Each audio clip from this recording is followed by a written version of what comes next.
E quando nós pensamos nesse evento do Conecta Família, começou lá na empresa, né? Então a gente conversava entre nós, fazia as nossas palestras lá, mas aí surgiu, por que a gente não levar isso um pouquinho mais além? Porque quando a gente para pensar, quando foi a última vez que você está aqui com saúde, vivo, teve a oportunidade de dizer isso para a sua família? Então o Conecta Família, ele já começa fazendo a gente refletir qual que é o papel da família na minha vida. Porque a gente, na correria do dia a dia, não é assim? É conta para pagar, é filho que a gente tem que dar banho, filho que chora para ir na escola de manhã, é colaborador, é chefe que te estressa e a gente vai fazendo tudo que é urgente. Mas aquilo que é essencial, aquilo que faz bem para o nosso espírito, aquilo que faz bem para a nossa alma, aquilo que ajuda a gente a amadurecer, o que a gente faz? Vai ficando de lado. Vai ficando de lado e aos poucos a gente vai se desconectando daquilo que realmente nos faz bem. E esse momento do Conecta Família é esse o objetivo, que a gente possa dar aquela pausa, tirar aquele minutinho, aquela horinha para vir, para conversar, para que a gente realmente se conecte de novo, para que a gente possa voltar a olhar para aquilo que de fato nos faz feliz.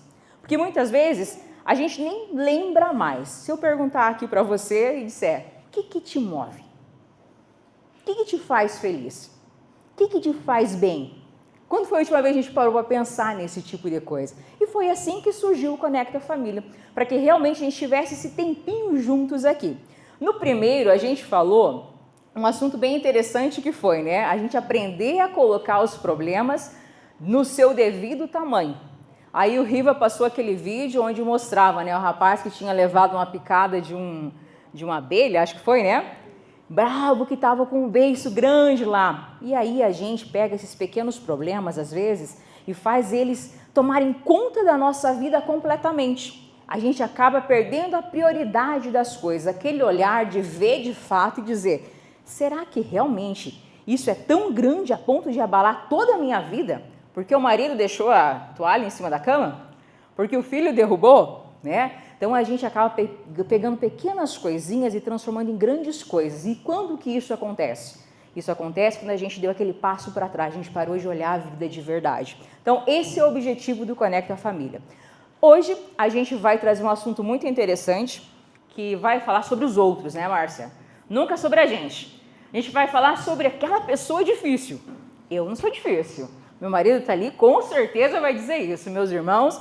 Todos nós achamos que nós somos fáceis de lidar e que o difícil sempre é o outro, né? Então a gente costuma fazer aquele julgamento rápido. E hoje esse é o assunto. Então que a gente realmente possa se aprofundar, tirar ali o soninho, né? Tirar cansaço de hoje e realmente nos ajudar a pensar. Será que no final da palestra da Márcia, que é nossa psicóloga, eu vou me identificar com uma pessoa difícil? E se eu me identificar, como é que eu vou lidar com isso? E se eu tenho uma pessoa difícil dentro de casa, como é que eu lido com isso para que eu não perca a minha essência, não perca a minha paz, consiga viver bem em comunidade?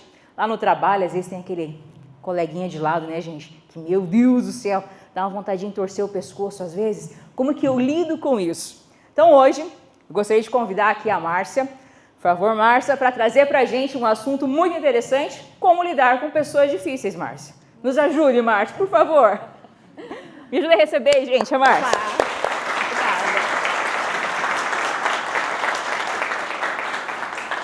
Então vamos fazer um esforço, né? Mas eu soube que os difíceis mesmo ficaram em casa. Ah, é isso aí? Só vieram os fáceis de lidar. Concordam comigo? Ah, certo. Então eu fui vendo cada rostinho, olhando assim, e de fato identifiquei, cadê os meus rostinhos aí?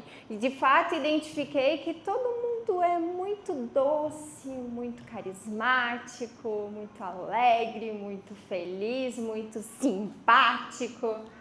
É isso que eu pude perceber aqui nas pessoas que eu cumprimentei, nas pessoas com quem eu convivo no dia a dia. E vocês também, né? Mas é claro que é importante a gente vir aqui aprender. Quando a gente cruzar com os difíceis, a gente já sabe as estratégias que a gente vai utilizar, não é mesmo?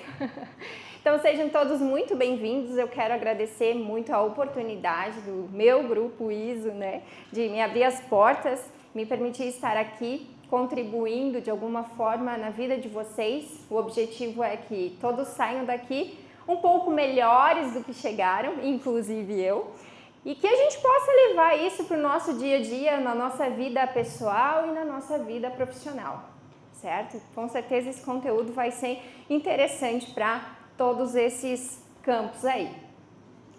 E para começar, falando de pessoas difíceis, quem aqui considera que é uma pessoa difícil? Ergue a mão. Olha! Uau! Vocês são corajosos! E os demais são todos facinhos, então, né? Tipo, pessoas tranquilas que a gente lida facilmente. Vamos ver, até o final a gente vai entender melhor isso tudo. E vamos lá, para quem achou aqui que é difícil, você consegue lidar com você mesmo? No dia a dia tem facilidade para isso, entendendo que você é difícil para os outros, né? Mas você lidar com você mesmo já se conhece. É mais tranquilo, ou não? Então, a gente vai ter que avançar aí no conteúdo.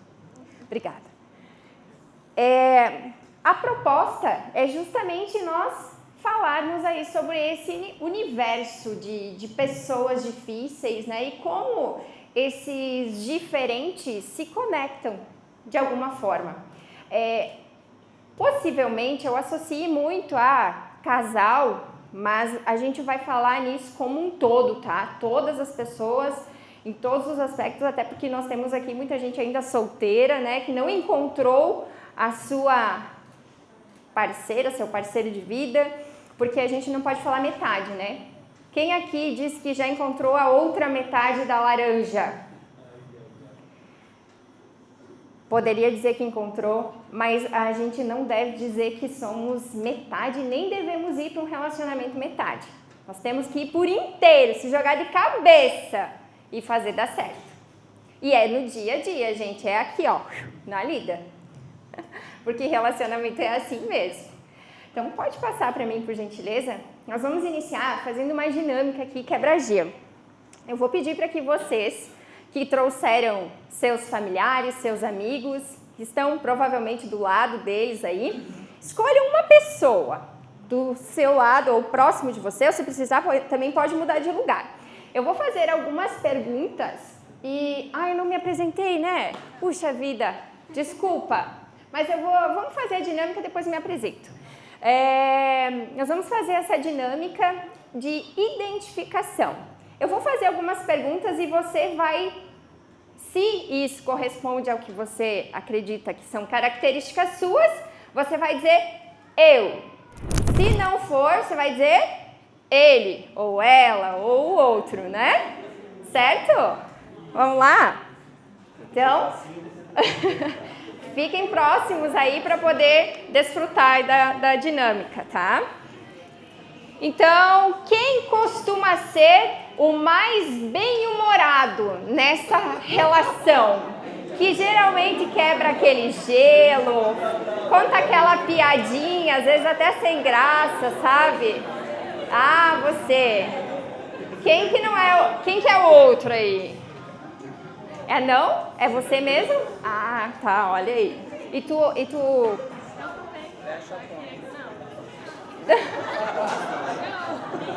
O objetivo é sair melhor, tá? Viu? Não, brincadeira, eu ia dizer assim, tu concorda com isso? Que ele é o mais bem-humorado? Eu acho que os dois. Tá. Quem aqui que costuma guardar tudo pra si, evitando o conflito? Geralmente é aquele que engole o sapo, sabe? O Zé se acusou lá do fundo. Quem aqui costuma falar o que pensa? Sem pensar no que o outro vai pensar.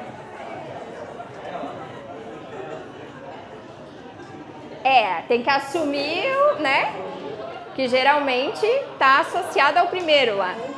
Quem aqui costuma se emocionar fácil? Tem aquele coração mole, chora por qualquer coisa.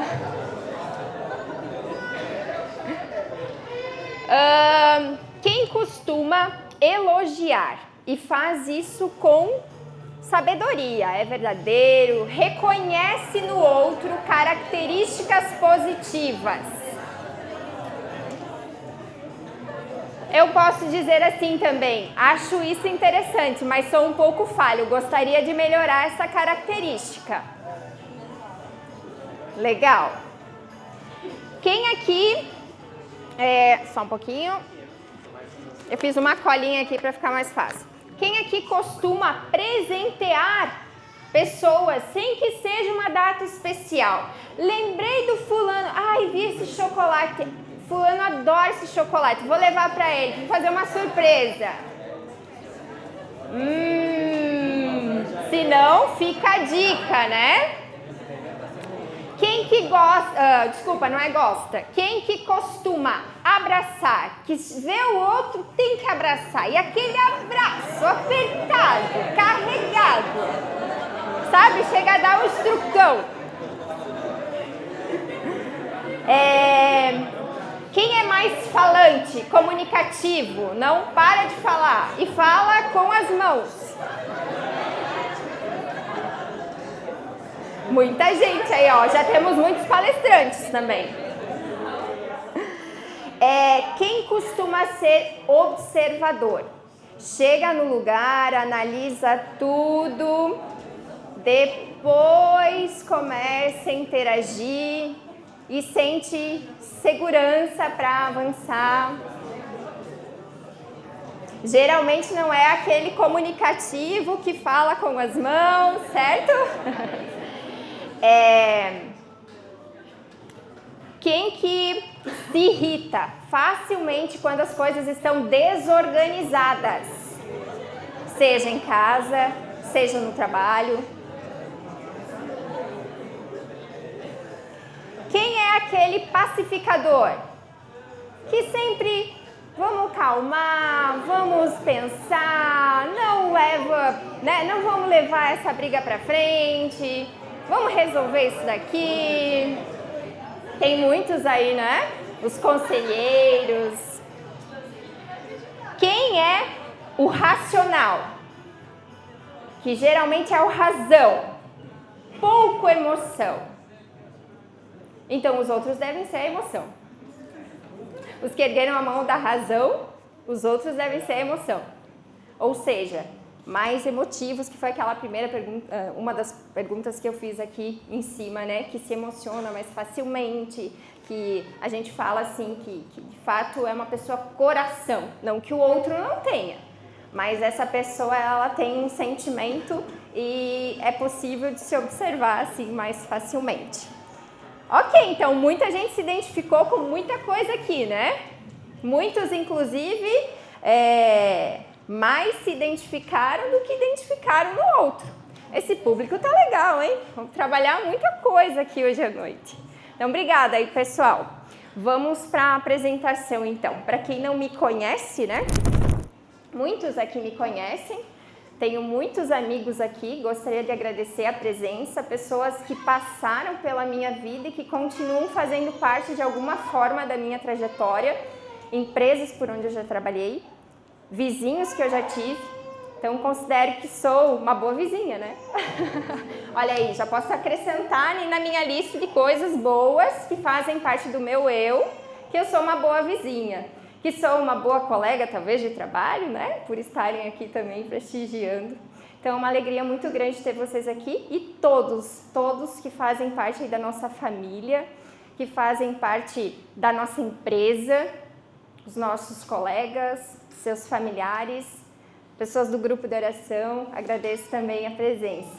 Então, a Márcia Cristina Sulenta, se sente um ser humano abençoado por Deus. De fato, eu sinto, tenho buscado cada vez mais aproximação dele. Eu sou filha do Marcos e da Marisete, eu sou filha única, esposa, mãe, amiga, madrinha, eu brinco que eu sou 6 vezes madrinha. Veja só, 6 famílias nos deram esse presente, essa oportunidade de ajudar na criação, no cuidado dos seus filhos. Então, isso é um prestígio muito grande para nós. Para nós, eu e meu esposo, né? Sou paciente, gosto de ouvir, mas também gosto de falar. De ajudar pessoas, eu me sinto alegre, comunicativa, já falei, né? Carismática, responsável, sou de honrar com a minha palavra, sou criativa e sou feliz vendo o sucesso do outro. Essa é a Márcia. E aonde eu estou?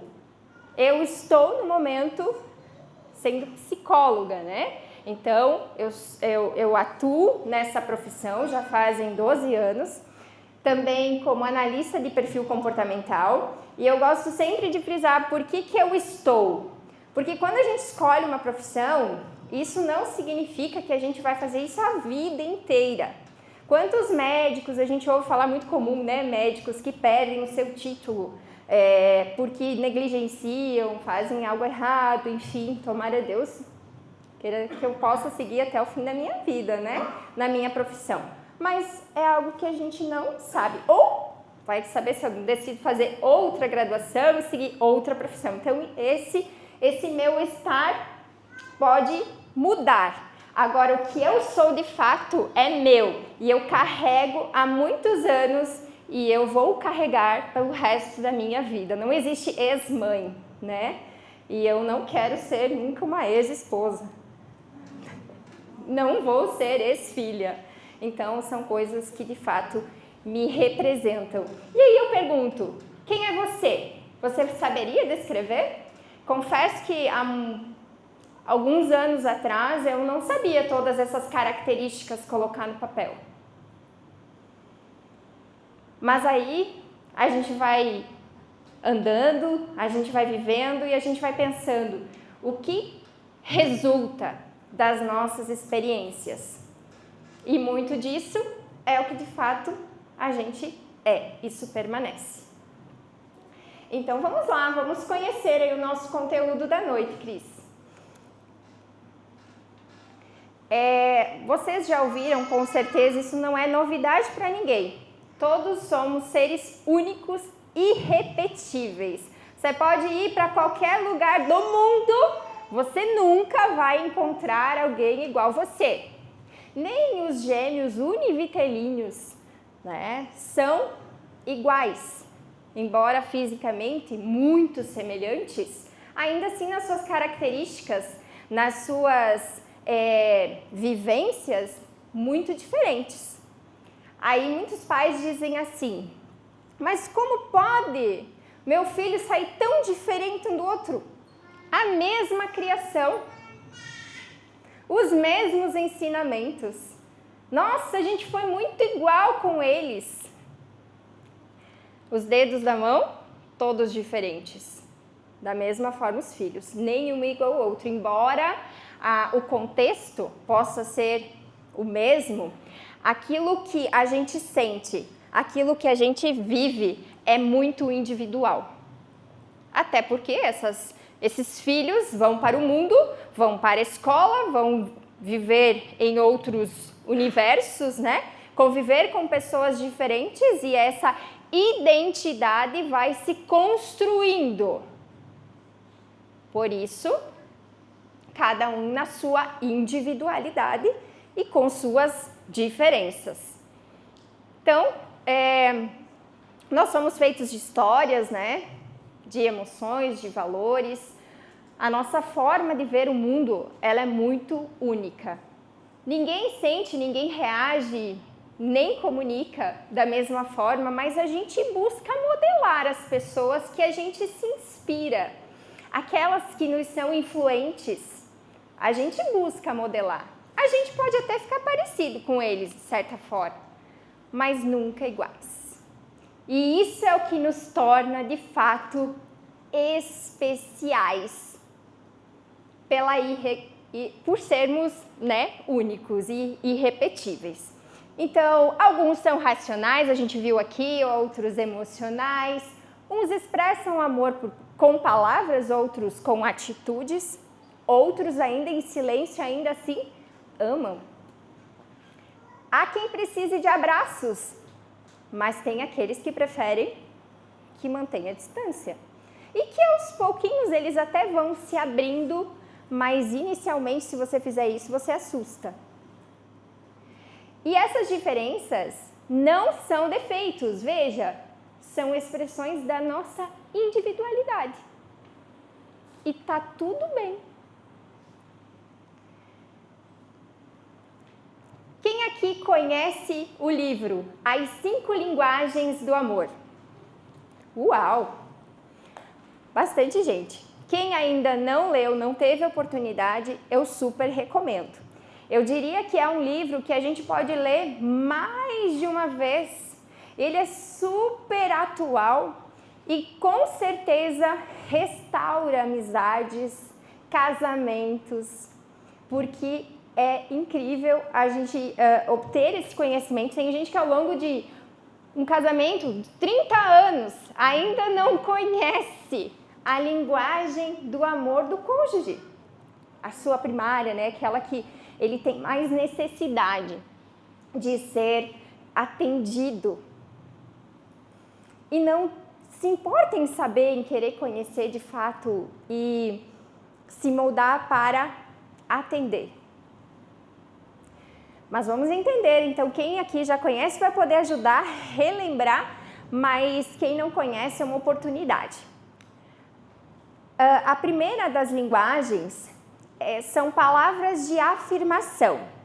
Então, as pessoas que têm a linguagem de palavras de afirmação, elas expressam o seu amor através de comunicar para o outro coisas boas, coisas afirmativas. Aquilo que eu fiz aqui no questionário, nas questões que eu apliquei com vocês antes, né? Quem costuma elogiar?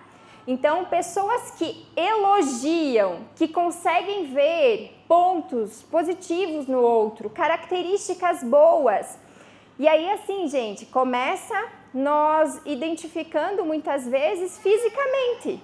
E na convivência, eu consigo perceber coisas boas que essa pessoa faz no trabalho, na competência dela e assim por diante. Então, é muito legal, é muito positivo e muito inteligente a gente usar de elogios para com as pessoas que assim necessitam dessa comunicação, porque de fato elas se sentem valorizadas, se sentem amadas, sentem que o que elas fazem é bom.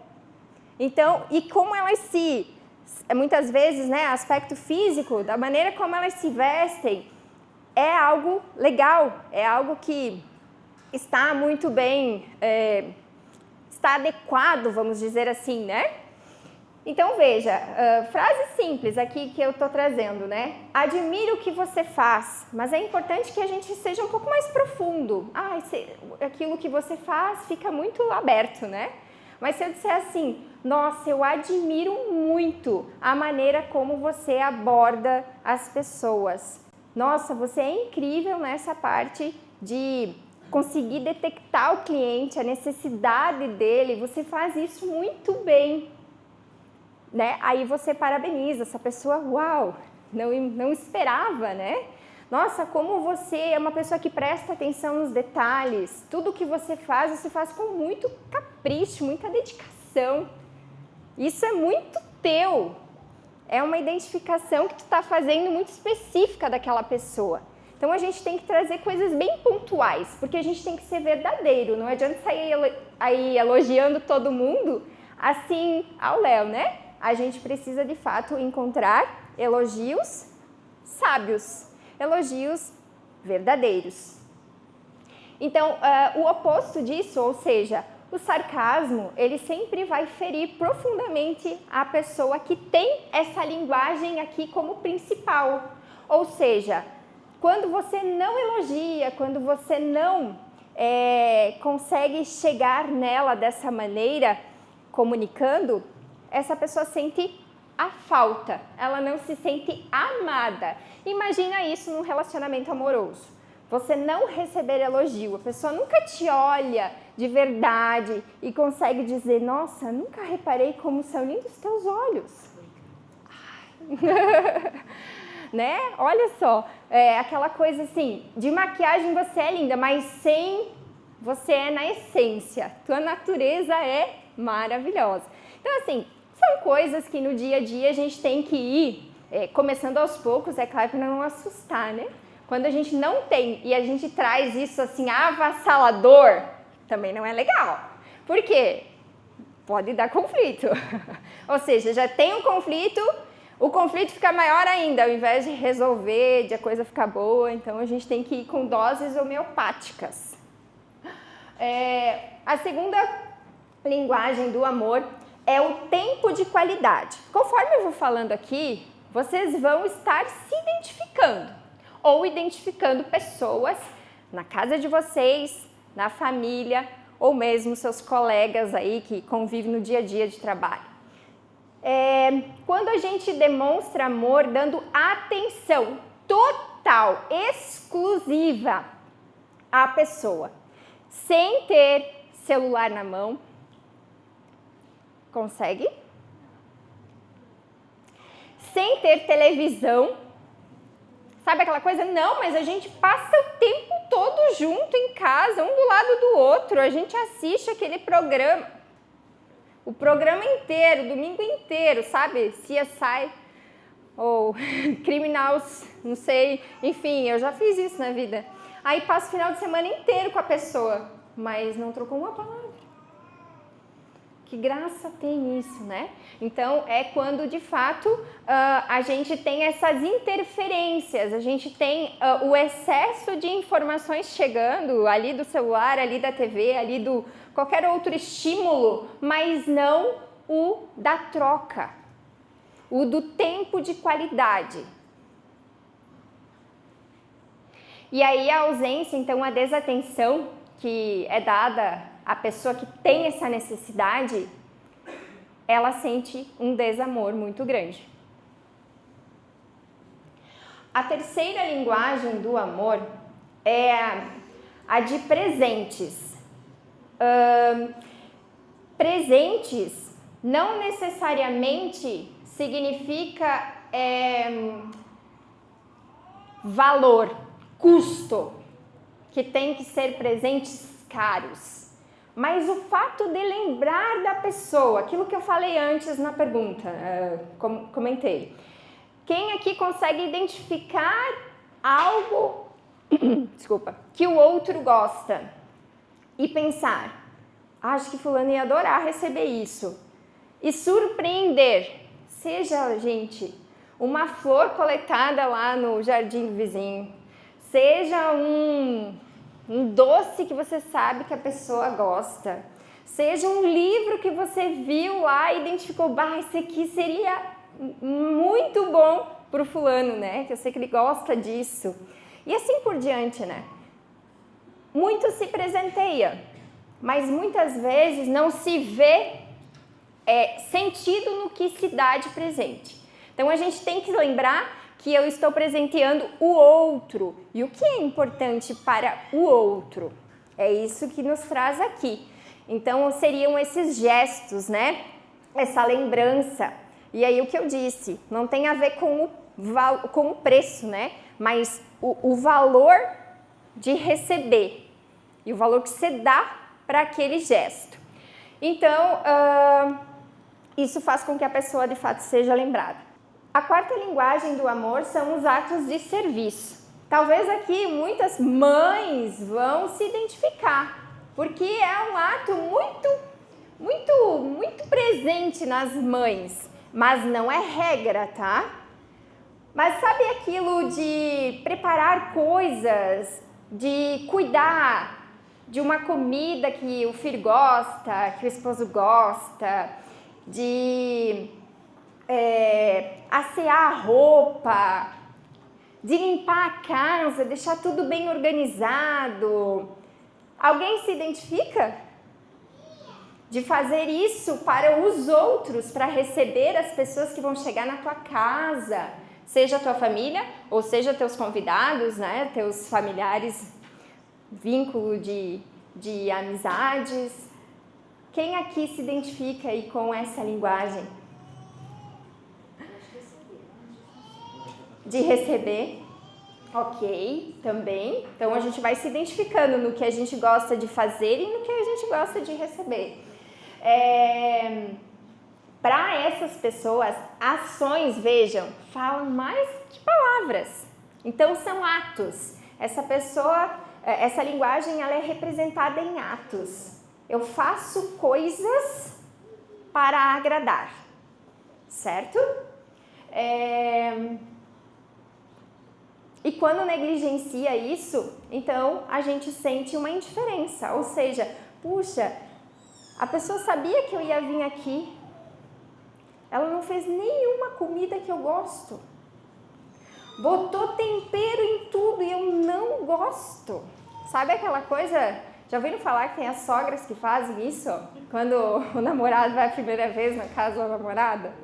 Brincadeira, gente, mas só pra gente pensar aqui, né? Então é isso, muitas vezes assim, ou eu agrado ou eu vou repelir.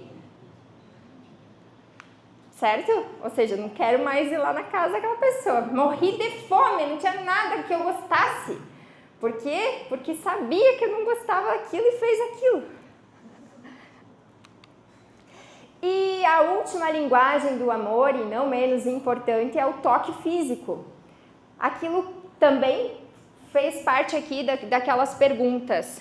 As pessoas que necessitam do contato, do toque físico, do abraço, do carinho, do pegar na mão. E há aquele que não goste, né? Imagina a convivência com aquele que precisa e aquele que evita. Então, abraços, beijos, toques, gestos, enfim, de carinho, né? Sempre transmitem para essa pessoa segurança e a conexão. A distância sempre vai gerar uma sensação de rejeição ou de que aquela pessoa não está feliz ao seu lado. Não tem a menor pretensão de ser uma verdade, mas é um sentimento que gera. Então, cada pessoa, ela tem uma linguagem que a gente chama de primária. Nós todos podemos ter as 5 linguagens, comunicamos as 5 linguagens, e é isso mesmo, não está errado. Mas tem uma delas que eu me identifico mais.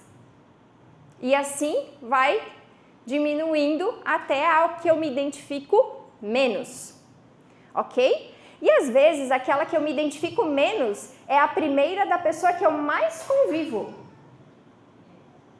Faz sentido? E como está essa troca? Lembrando, somos seres únicos, irrepetíveis, temos o nosso jeito de ser. Mas também nós somos moldáveis. Nós somos seres adaptáveis. Isso que nos faz ser humano.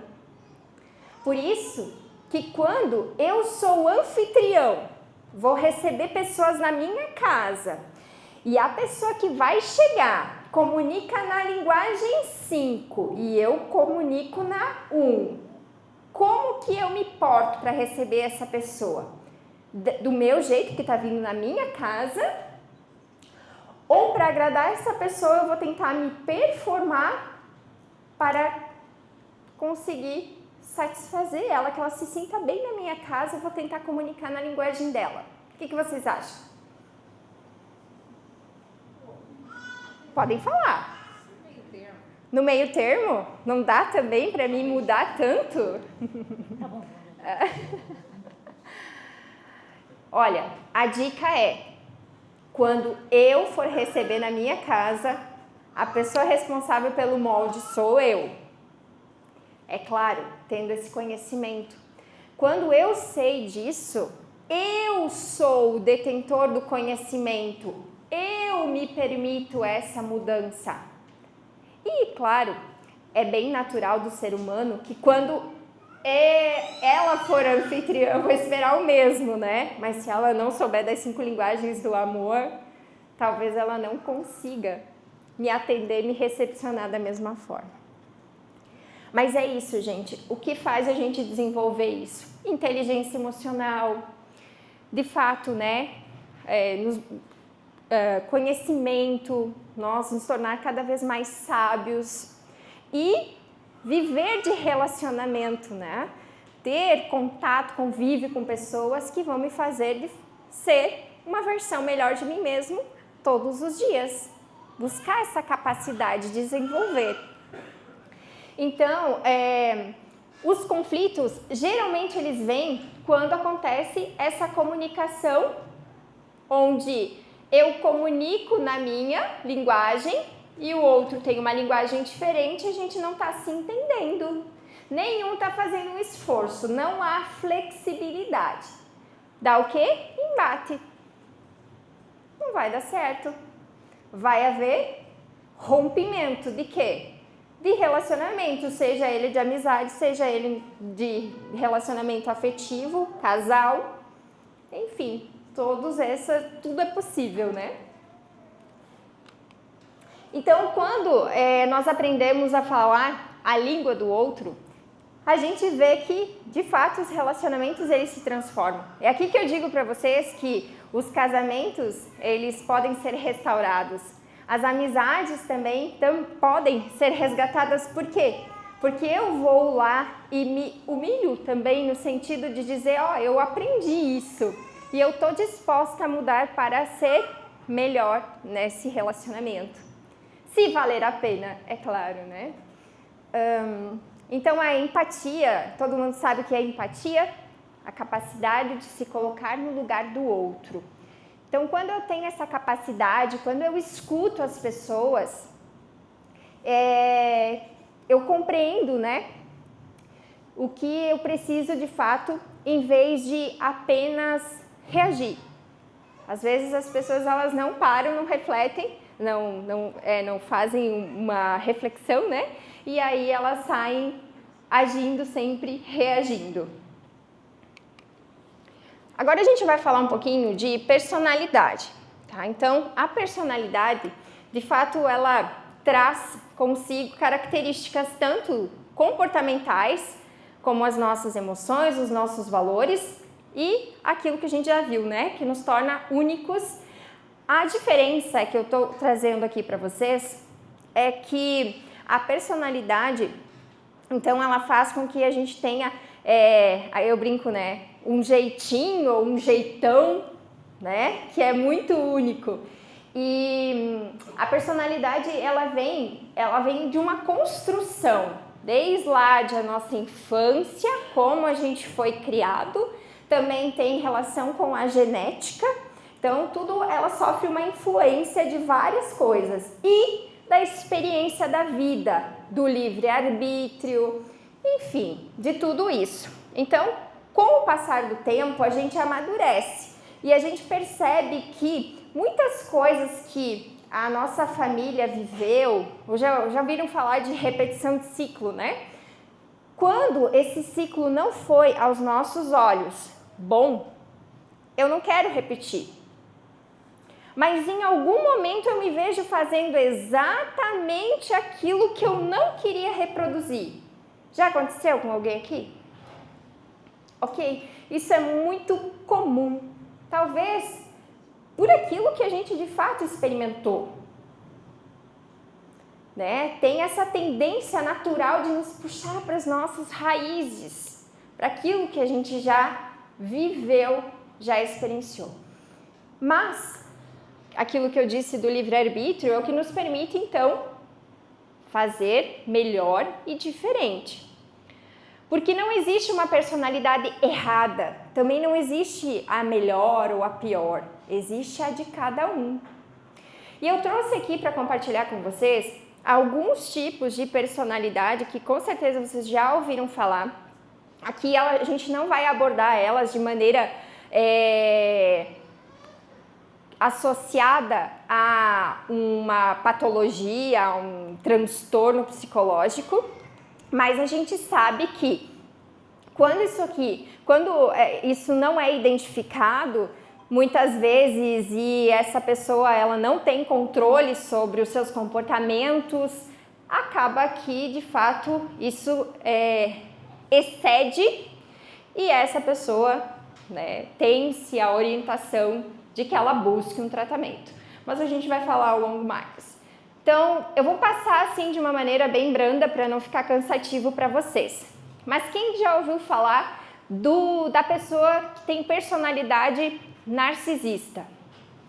Aquele que tudo gira em torno do seu umbigo, pensa em si mesmo, acha que tudo que faz só é bom do seu jeito, que só funciona na sua experiência e despreza o outro, a maneira como o outro faz, critica, né? Então essa pessoa, ela falta com empatia com o outro, não reconhece os seus erros, ele está sempre certo.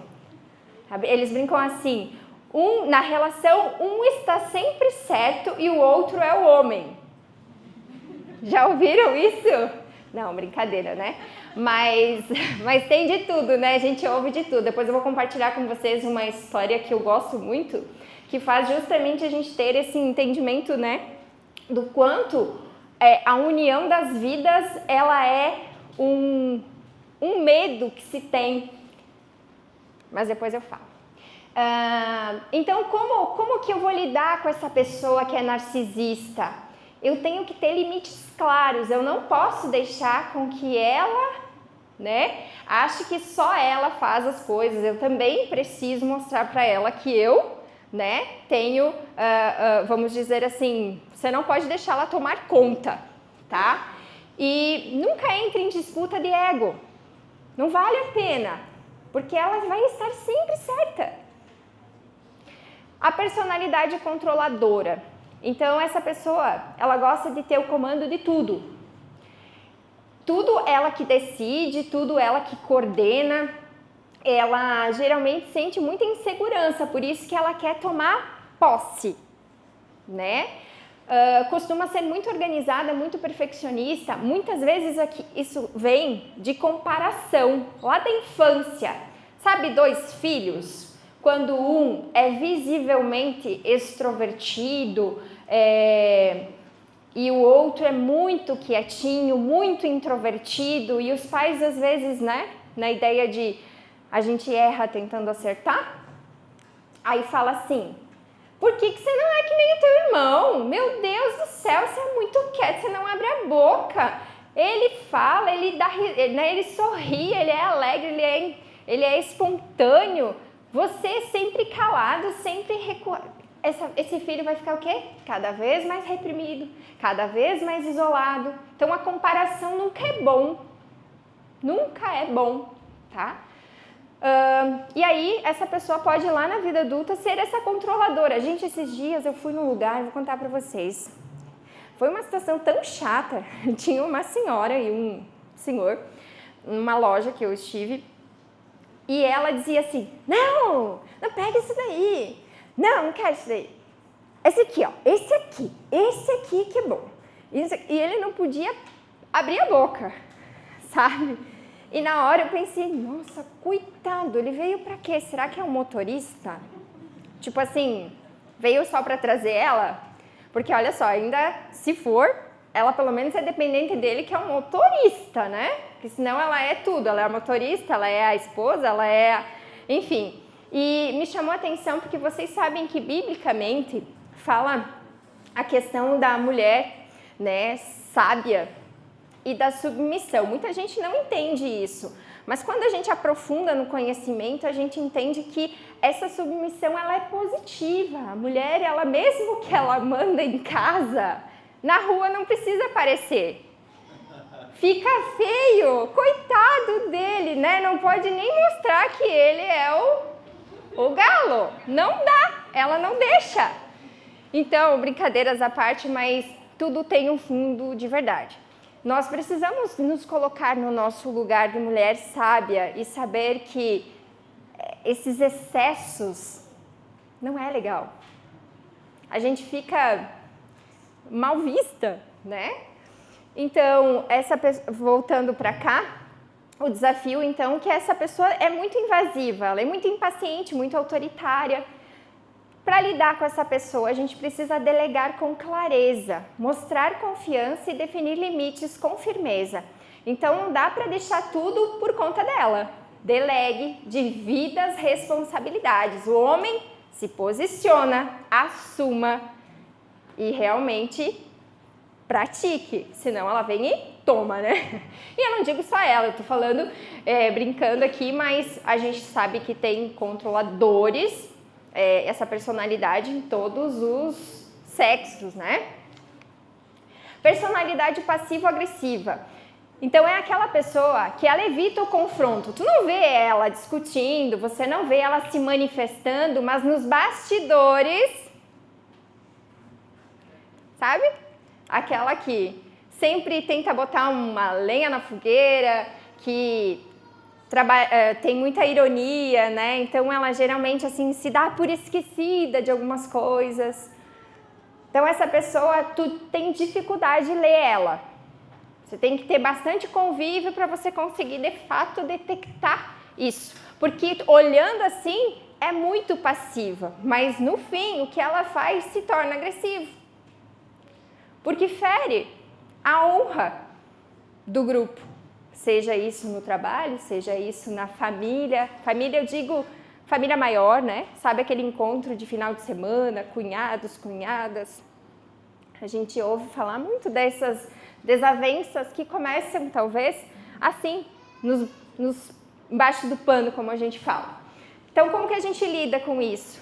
Seja direto e gentil, mas sem ironia. Valide sentimentos e cobre atitudes. Né? Então, a gente tem que, de fato, ser muito franco com essa pessoa. E não deixar com que essa ironia, não fazer com que você não percebe, sabe? Você precisa colocar à mesa, como diz, né? A personalidade vitimista. Sabe aquela pessoa que se vitimiza de tudo? Ai, nossa, tudo de ruim só acontece com ela. É igual o pobre que não... Ai, desculpa. É aquela coisa que ele diz assim, nossa, ele não tem nada, mas daí vem enchente e leva tudo. É tipo isso, né? Então, aquele que sempre é vítima, ele sempre é a pessoa que coloca a culpa no outro, né? Então, buscando compaixão. E o que ele faz, né? Porque ele acaba drenando muito a nossa energia emocional. E como que a gente lida com ele? Mostrando simpático, mas incentivando a responsabilidade. Nós temos que colocar para ele que ele precisa ser responsável, ele tem que assumir a vida dele e não ser vítima. Quando a gente é vítima, alguém conta a nossa história. Isso aqui não me deixa mentir. E nós queria levar a candidata para casa. Gente, ela era uma bênção. Uma pessoa muito querida, sabe? E sabe quando você sente assim, desde o abraço, da forma como fala, da maneira como ela é aconchegante, fala de família, bom, todas as coisas assim foram muito boas de se ouvir que veio dessa pessoa. Só que geralmente esse tipo de personalidade tende a cuidar muito mais do outro do que de si mesmo. Né? É um mundo que se molda para atender os anseios do outro. E também não é bom, né? Porque excessos nunca é bom. Então veja, vamos ajudar essa pessoa equilibrando então empatia com autocuidado. Eu preciso me colocar no lugar dela, eu preciso também entender ela, mas eu preciso dizer para ela que ela precisa amar a si mesmo como ela está dedicando amor para os outros. Então, é uma maneira de resgatar essa pessoa, porque ela merece isso, afinal de contas, se ela é uma pessoa boa, ela também precisa ser boa consigo mesma. E às vezes fica em último, e às vezes até nunca o lugar, né? Então, ok, falamos aí das personalidades. Alguém aqui conseguiu identificar uma pessoa? A sua pessoa? Beleza, vamos marcar aqui a nossa consulta psiquiátrica, psicológica. Brincadeira, né, gente? Mas é assim, a gente precisa de fato identificar quando tudo isso que se disse aqui é sentido como uma dor. como um problema, como de fato, agora eu lembrei, né, do primeiro encontro, um problema. Quando conviver com esse perfil, não é agradável, é demais, é desgastante, isso não faz bem para ninguém que está perto. Lembrando dos excessos, né, que eu falei, e às vezes nem é muito difícil que essa pessoa se perceba assim e vai buscar um tratamento. Às vezes quem percebe é quem está próximo. Então, quando nós reconhecemos isso, nós aprendemos a respeitar os limites e a linguagem do outro. E também a perceber que o que chamamos de difícil, muitas vezes, é apenas diferente. Então, tudo que eu falei aqui não é, como eu disse, não é doença. Mas, se não buscarmos um olhar para dentro de si mesmo, dos nossos excessos e das nossas faltas, nós podemos estar sendo essa pessoa difícil. Difícil, inclusive, para nós mesmos, sem se dar conta. Então, ser único é o que nos dá o valor que a gente tem. É aprender a lidar com as diferenças e o que fortalece os laços na família, no trabalho e na nossa vida como um todo. E por isso, lidar com pessoas difíceis deixa de ser um peso e se torna, então, um exercício de sabedoria emocional. Que lindo isso, né? Então, a gente se torna, de fato, sábios, né? A gente é inteligente emocionalmente, aprendendo a lidar com o outro. E aí eu falei que eu tinha uma historinha para contar para vocês, eu vou contar rapidamente aqui. Tinha uma menina, uma moça, que ela queria muito casar, construir a família dela. Era o sonho, todo mundo tem o sonho de construir a sua família. Mas ela tinha muito medo de sair da casa dos pais, porque lá ela sentia que ela tinha segurança, conforto. E lá ela tinha convivência com os irmãos, e tudo isso era bom para ela. Então ela, ao mesmo tempo que estava dividida entre aquele relacionamento, aquele pedido de casamento, ela estava ali em cima do muro. Será que eu vou? Será que eu não vou? E as lamúrias, né? Então ela falava para a mãe dela: mãe, eu acho que eu não vou dar certo. Eu quero casar, mas eu não tenho coragem. Eu acho que eu não nasci para isso. E a mãe dela dizia, para casar, né? Para construir família. E a mãe dela dizia: filha, não pense assim. Você não precisa ter medo, as coisas são construídas dia após dia. Nada é da noite para o dia. Aí ela disse assim para a mãe dela: mãe, a senhora fala isso porque você casou com o pai. Imagina eu que vou casar com um estranho. Pois é. Quantos estranhos na nossa vida e que depois se tornam o nosso cônjuge, nosso parceiro. O que a gente constrói família e nasce novos seres e assim por diante, com os valores todos que a gente quer carregar e levar aí para as próximas gerações. Então, eu desejo de coração que na vida de todos nós aqui possamos construir valores, continuar perpetuando ao longo das nossas gerações tudo aquilo de bom que a gente recebeu. Eu falo sempre para minha filha, assim, embora hoje ela ainda não entenda, né? Mas quando a gente olha as fotos da minha avó, que ela não chegou a conhecer, eu digo: filha, a vovó Lisa ia amar te conhecer. Mas ela deixou tanta coisa boa que eu estou conseguindo compartilhar ao longo dos dias com você e com certeza ainda ela vai entender mais ao longo do tempo, que é tão bom a gente recordar isso, né? Então veja, não temos mais a presença física, mas tem aquilo que ficou. São os valores, de fato a diferença, o que essa pessoa fez de bom, deixou de bom e nós vamos continuar deixando. Então o que você vai deixar? O que cada um de nós aqui vai deixar? Então, é essa a minha mensagem de hoje. Agradeço mais uma vez a todos pela participação e também fico aberta aqui a perguntas, caso tenhamos.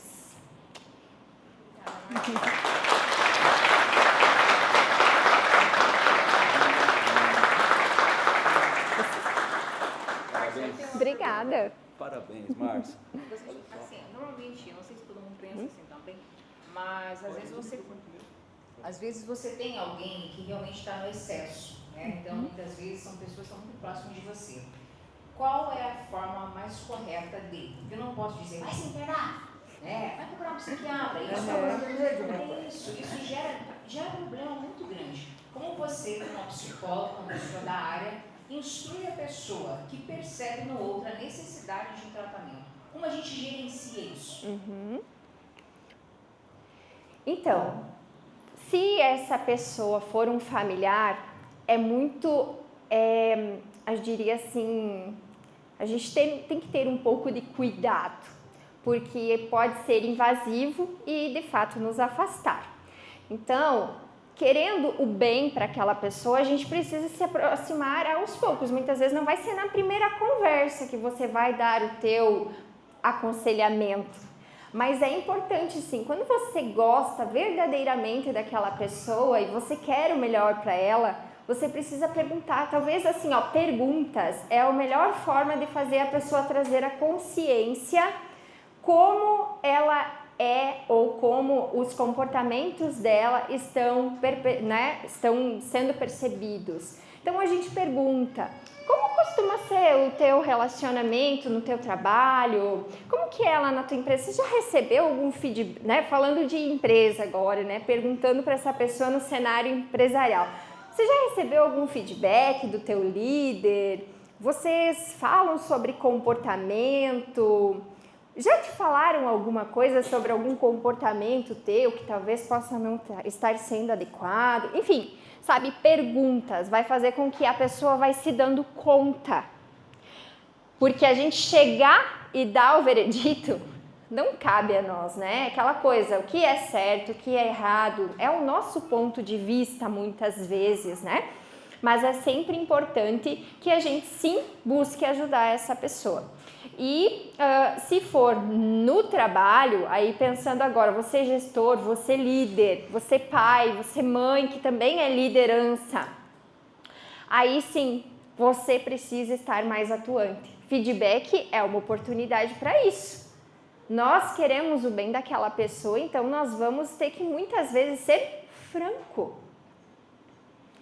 Vocês já ouviram falar de que a gente não esquece, inclusive agradece aquelas pessoas que falam às vezes aquilo que a gente não quer ouvir? No momento pode ser difícil, mas talvez era tudo que você precisava. E alguém teve a coragem, né, talvez a ousadia de te chamar na xixa, como diz, né?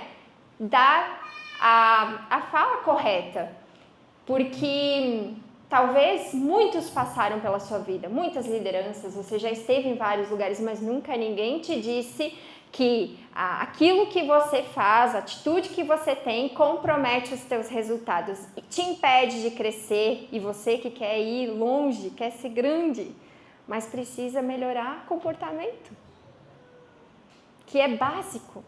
Vocês já ouviram falar, né, que as pessoas são contratadas pelo currículo e desligadas pelo comportamento? Isso é muito real. É uma coisa difícil da gente trabalhar nas empresas hoje, difícil de despertar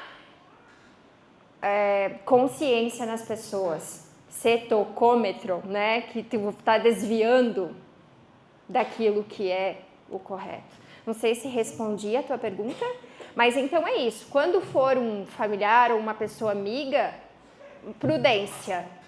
Quando for na empresa, eu entendo que é a oportunidade. Às vezes, se você não aproveitar a oportunidade, talvez não tenha outra. Tá? Mais alguém gostaria? Não. Eu vou tentar não gaguejar na minha pergunta. Tá.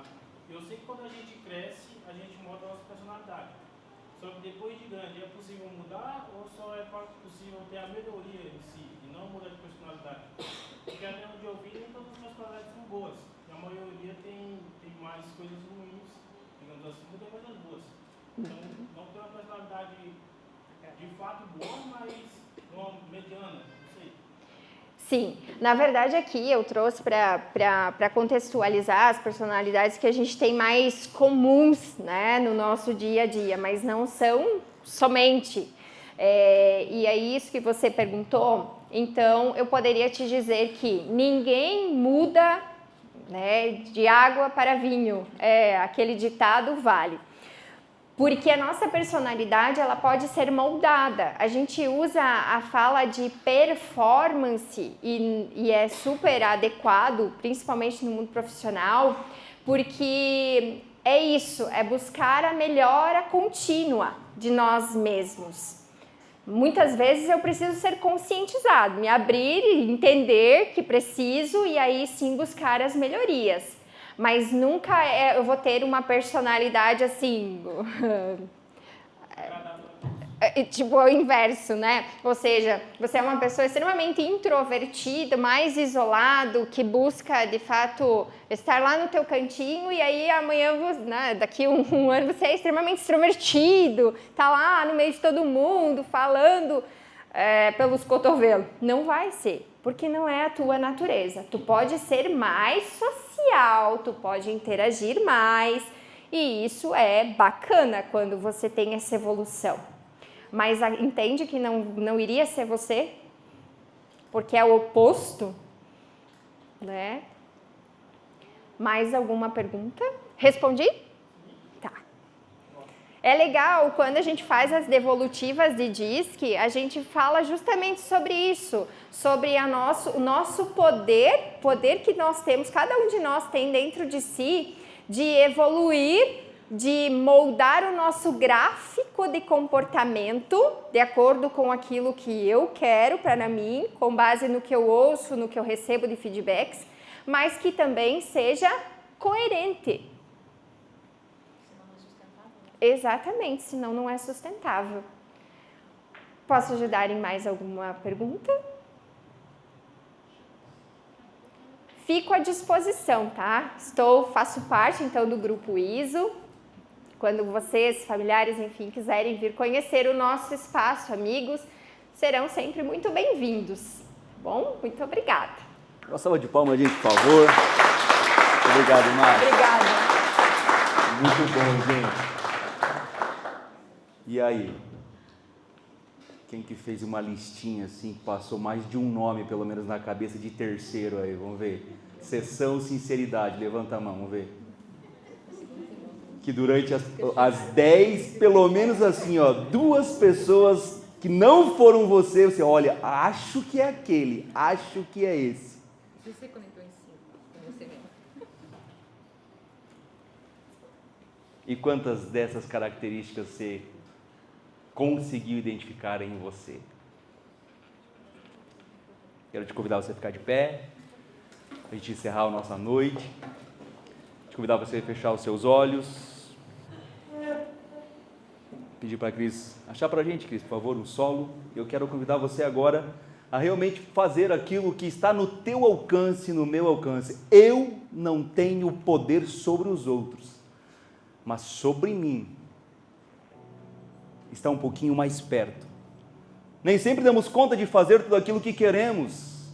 Como nos disse a Márcia, mudar da água para o vinho de hoje para amanhã. Nós somos muito imediatistas e queremos já ver, plantamos hoje. Seria tão bom já estar comendo, né, aquela mexerica. Plantei agora lá no sítio. Que vontade de comer bergamota, mas será que vai ser amanhã? Esse nosso momento juntos de reflexão, com toda certeza não é a promessa que é a semente plantada hoje e amanhã você vai estar comendo bergamota, mas é um convite. Plante as sementes que você deseja. Ela vai ter o seu tempo, com certeza, o seu ciclo, mas se você não plantar, é certeza que você nunca vai colher. Você pode fazer isso um minutinho? Quero convidar a todos, eu vou fazer junto com vocês. Como lidar com pessoas difíceis? Uma boa parte de nós levantou as mãos quando a Márcia nos perguntou: e aí, como você é? O que realmente sobra no final de toda a nossa jornada, seja ela profissional, pessoal, familiar, é muito bom, é necessário termos pessoas que realmente se importam conosco, que escolheram dividir suas jornadas juntos. Como falamos em nosso último encontro, como é difícil e é ruim viajar sozinho. Bora ser um pouquinho melhor? Melhor para quem, Riva? Para você, para a esposa, para o esposo, para o colega de trabalho, para o vizinho, para os filhos,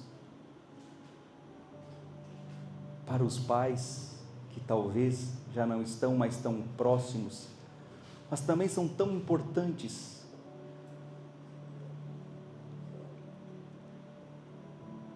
Meu convite é uma semente, um princípio, um aprendizado, uma decisão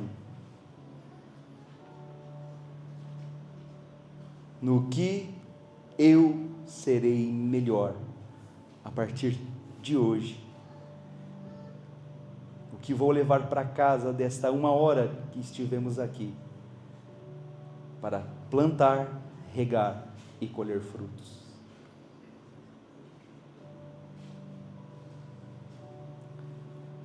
Independente de qual é o seu princípio de fé, há princípios milenares deixados nas Escrituras, num livro chamado Bíblia Sagrada, que venceram o tempo, os milênios passaram. E esses princípios estão diante de nós. E eu quero concluir nosso encontro, um versículo que realmente nos convida a cuidar mais. Está em 1 Timóteo, capítulo 5, versículo 8. Uma advertência do apóstolo Paulo. Mas se alguém tem cuidado dos seus, se alguém não tem cuidado dos seus, principalmente dos que são de sua família, este negou a fé e é pior do que o infiel. Que Deus te ajude, que Deus me ajude a cuidar mais e melhor dos nossos.